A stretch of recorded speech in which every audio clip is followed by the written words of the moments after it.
پێویستی بەرەنگاربوونەوە لەگەڵ شێوازە جۆراوجۆرەکانی توندوتیژی دژبەژنان. ڕۆژی دووشەممە بە بۆنی 8 مارسی ئەمساڵ ڕێکخراوی هەواڵنەری بێسنوور لێکۆڵینەوەیەکی لەسەر بارودۆخی ژنانی ڕۆژنامەوان لە 112 وڵاتی جیهان بڵاو کردەوە و 40 وڵاتی وەک مەترسیدار یان یەکجار مەترسیدار بۆ ژنانی میدیاکار وەسف کرد. لە پێشەکی ئەم راپۆرتەدا کە لەژێر ناوی ڕۆژنامەوانی لە بەرامبەر سێکسیزم بڵاو کراوەتەوە هاتووەکە، ڕۆژنامەوانی پیشەیەکی پڕمەترسیە، بەڵام مەترسیەکان زیاتر هەڕەشە لە ڕۆژنامەوانانی ژن دەکەن. ژنان سرەڕای مەترسیە چارە هەڵنەگرەکانی پیشەی ڕۆژنامەوانی لەگەڵ توندوتیژی ڕەگەزی و سێکسیش بەڕەوڕوون.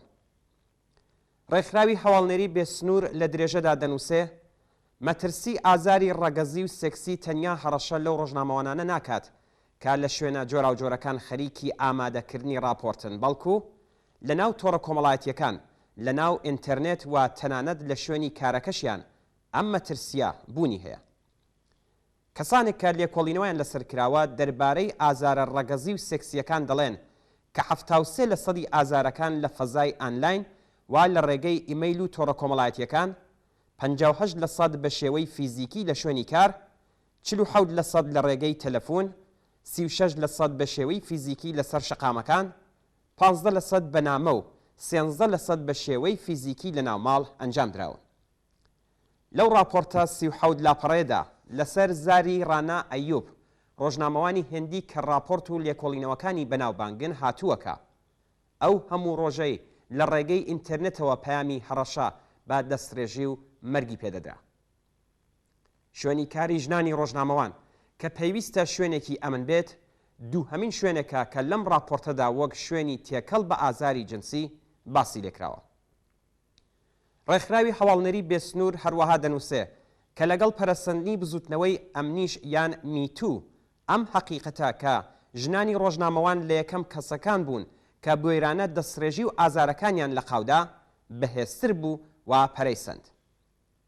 بەپێی ئەم راپۆرتە 85% ئەو کەسانەی کە پرسیاریان لێکراوە لەسەر ئەو باوەڕن کە بەخشینی سزای کەسانی تاوانبار دەبێتەوە هۆی دووپاتبوونەوەی توندوتیژی ڕەگەزی و هەر ئەم ژنانە ویان ژنانی دیکە دەبنەوە قوربانی هەر ئەم کەسانە.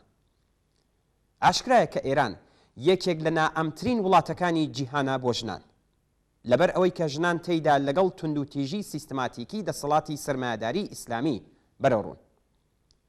ئەگەرچی هیچ کات ئامارێکی ڕاستەقینە لەم بوارەدا بوونی نەبووە، بەڵام هەوڵی لێکۆڵەران بە شێوەی جیاواز سەلمێنەری زۆر یەک لە ڕاستیەکانن. ساڵی 92 لێکۆڵینەوەیەک لە ژێر ناوی هەواڵنێری ژنی ئێرانی و ئازارە جنسیەکان لە BBC فارسی بڵاو کرایەوە کە بنەمای ئەم لێکۆڵینەوەیە ئەزمموی ژنانی هەواڵنێر بوو. یەکێک لە هەواڵنێران وتبووی کە ئەم بابەتە بۆ ئەو تازە نییە. فەزای میدیایی لە ئێران یەکجار چکۆلەیە و هەواڵەکان بە خێرایی بڵاو دەبنەوە، بەڵام زۆربەی جارەکان ئەم هەواڵانە لە ناو کەسانی فەنی و میدیاییدا دەمێنێتەوە و لە ترسی ئابڕوچوون و لە دەستانی پێگا بۆ دەرەوە دزە ناکەن. هێندێک جاریش کە هەواڵەکان لە تۆڕە کۆمەڵایەتیەکاندا بڵاو بوونەتەوە، بەڕێوەبەرانی میدیاکان داوایان لە کەسەکان کردووە کە بە خاتری پاراستنی ئابڕوو پۆستی پەیوەندیدار بەم ڕووداوانە لە ئێکانتەکەیان بسڕنەوە.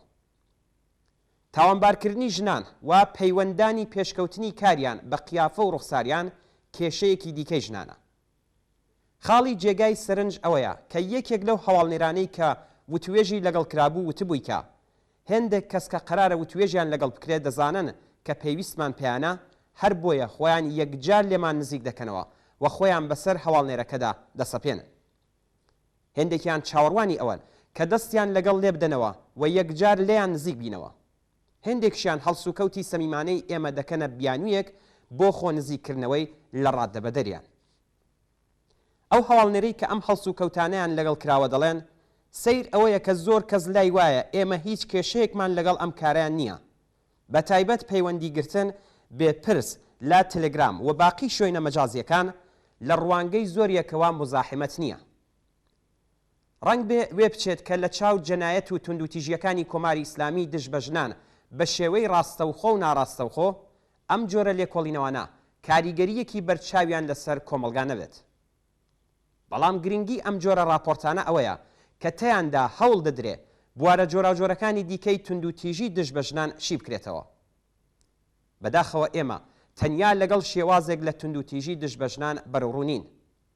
ئەسید پژاندن، دەستڕێژی سکسی، قەتڵی ناموسی، دەستڕێژی لە ئاستی بنەماڵە و کەسوکار، خەتەنەکردنی ژنان، ئازاری جنسی، دەسماڵیکردن، مەتەڵک پێدادان، خستنە ژێر چاوەدێری، نەزەردان سەبارەت بە قیافە و ڕوخساری ژن، سنووردارکردنی هەرچی زیاتری ئیمکاناتی گشتی، هەڵاواردنی ڕەگەزی لە زانکۆ و شوێنە گشتیەکان، سنووردارکردنی لەقەکانی خوێندن لە زانکۆ، ڕێگری لە سەفەرکردن بەبێ ئیزنی سەرپەرست، سیغا، ژنانەکردنی هەژاری، کاری ناوماڵ و دەیان جۆری دیکە، شێوازە جۆراوجۆرەکانی توندوتیژی و سەرکوتن دژ بە ژنان کە بێگومان بەشیکردنەوەی هەرچی زیاتری ئەم ئازارانە دەکرێت ڕێگا بۆ هێنانە مەیدانی ژنان و پیاوانی ناڕازی و تووڕەی کۆمەلگا خۆش بکرێت.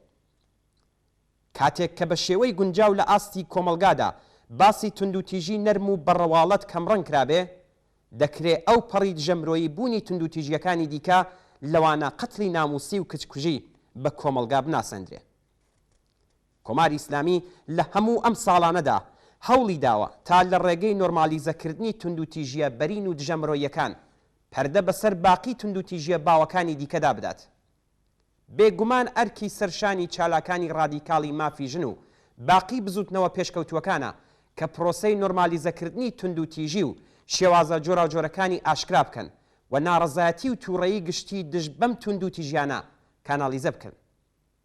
تەنیا لە ڕێگەی پەرەپێدان بە باسەکانی پەیوەندیدار بە توندوتیژی سەخت و نەرم دژ بە ژنان، شێوازە گونجاوەکانی مقاومەت و ڕێخستنی ژنان شکل دەگرێت.